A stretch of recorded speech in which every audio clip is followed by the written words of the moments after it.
मनोज, क्योंकि देखिए समाजवादी पार्टी उत्तर प्रदेश में मुख्य विपक्षी पार्टी है और ये तथ्य है, इसमें कोई सिर्फ कहने की बात नहीं है कि मुस्लिम आबादी बड़े स्तर पर आपको वोट देती आई है।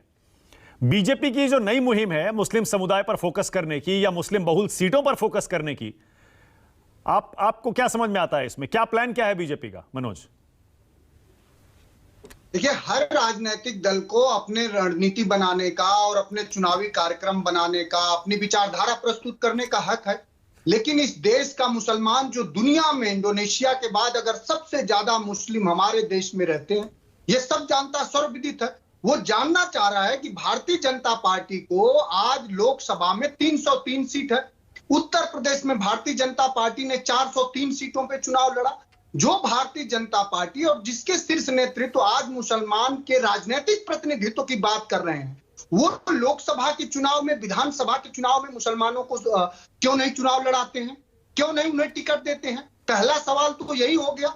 आप उन्हें अपने राजनीतिक व्यवस्था में स्थापित करना नहीं चाहते हैं। आप जो बात कहते हैं उसके पूरी तरह से खिलाफ है। जो साथी यहाँ बोल रहे हैं, जिन साथी से हमारी संवाद हो रही है, बड़े भाई जो विधायक जी हैं, इन्होंने जब मुजफ्फरनगर में एक समुदाय के लोगों को पुलिस वालों ने पीटा तो इन्होंने क्या ट्वीट किया था, पूरे देश ने देखा और शर्मसार होकर इन्होंने डिलीट किया। हमारे संविधान की प्रस्तावना यही है कि धर्मनिरपेक्षता का भाव होना चाहिए। अगर मैं खत्म कर रहा हूं, अगर देश के माननीय प्रधानमंत्री जी, सुन लीजिए, देश के माननीय प्रधानमंत्री जी ने अगर ये मंशा जाहिर की है कि मुसलमानों में हमें जाना पड़ेगा, इससे यह साबित होता है कि इससे पहले आप नहीं जाना चाहते थे। तो ये तो अच्छी बात है, सभी को सभी जाति वर्ग संप्रदाय में जाना चाहिए। लेकिन प्रतिनिधित्व की बात आएगी तो राजनीतिक प्रतिनिधित्व अगर अल्पसंख्यक को सबसे ज्यादा अगर किसी राजनीतिक दल में है तो हमारी पार्टी में है और वो सभी के साथ है। और हम ये सवाल खड़ा करना चाह रहे हैं कि आप क्यों नहीं जातिगत जनगणना करा देना चाहते हैं?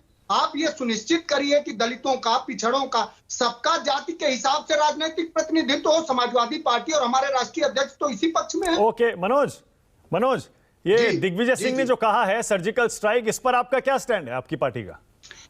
देखिए मानक, हमारी पार्टी सेना पर कभी सवाल नहीं खड़े करती है स्पष्ट रूप से, लेकिन भारतीय जनता पार्टी से और मोदी जी से यह जानना चाहती है कि जिन जाबाज नौजवानों ने 65 में, तमाम 99 में, हर बार भारत के सेना ने जिस तरह से विरोधियों को छक्के छुड़ाया, उन नौजवानों की आपने कार्य अवधि 17 साल से घटा करके 4 साल कर दी और अपने सदन के एक साथी के बेटे की अवधि बीसीसीआई में आपने 3 साल से बढ़ा के 7 साल। अच्छा, एक सवाल और, जो स्वामी प्रसाद मौर्य ने, मनोज, जो स्वामी प्रसाद मौर्य ने रामचरितमानस पर कहा है, वो उनकी निजी राय है या वो पार्टी की राय है?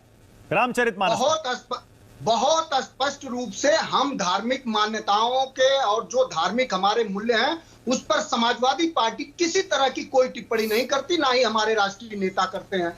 हम ये मानते हैं कि सबका राजनीतिक, सामाजिक, आर्थिक, शैक्षणिक, सबकी जो जनसंख्या है उसके आधार पर भागीदारी सुनिश्चित होनी चाहिए। लेकिन जो हमारी धार्मिक मान्यताएं हैं उस पर हम किसी तरह का कोई सवाल नहीं खड़ा कर रहे हैं, ना हमारी पार्टी खड़ा कर रही है।